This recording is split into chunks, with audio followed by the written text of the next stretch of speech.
હે friends, Australian ગવર્મેન્ટે immigration માટે એક સુપર પ્રોગ્રામ લોન્ચ કરેલો છે, જેમાં તમને 2 વર્ષની વર્ક પરમિટ આપશે. ઓસ્ટ્રેલિયન ગવર્મેન્ટ 14th ડિસેમ્બર આ 14th ડિસેમ્બરે ડ્રો કરશે.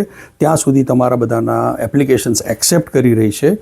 3000 લોકોને એમાંથી સિલેક્ટ કરશે ફોર 2 years વર્ક પરમિટ. એના ક્રાઇટેરિયા છે, તમારો એજ તમારી જે છે એ 18 થી 30 યર્સની વચ્ચે હોવી જોઈએ, બેચલર્સ કે માસ્ટર ડિગ્રી કરેલું હોવું જોઈએ અને 6 બેન્ડ આઇલ્ટ્સમાં હોવા જોઈએ. આ ઉપરાંત એનો મોસ્ટ ઇમ્પોર્ટન્ટ ક્રાઇટેરિયા 2 ક્રાઇટેરિયા છે કે તમે ટોપ 100 NIRF રેન્કિંગ યુનિવર્સિટીમાંથી ભણેલા હોવા જોઈએ. ગુજરાતમાં Gujarat university is one of ધેમ.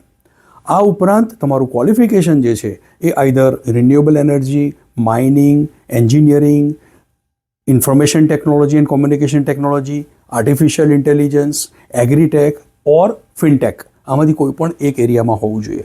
જો તમે આમાં ક્વોલિફાય થતા હો તો ડોન્ટ વેસ્ટ યોર ટાઈમ. જેવી મારી તમે રીલ જુઓ છો તરત જ અમને ફોન કરો. We can help you out. 2 વર્ષની વિધાઉટ જોબ ઓફર, આ વર્ક પરમિટનો મોકો ફરી તમને ખબર નથી મળશે કે નહીં મળે, પણ તમે અત્યારે જો ઓપોર્ચ્યુનિટી લેવા માગતા હો, contact us as soon as possible. Thank you very much.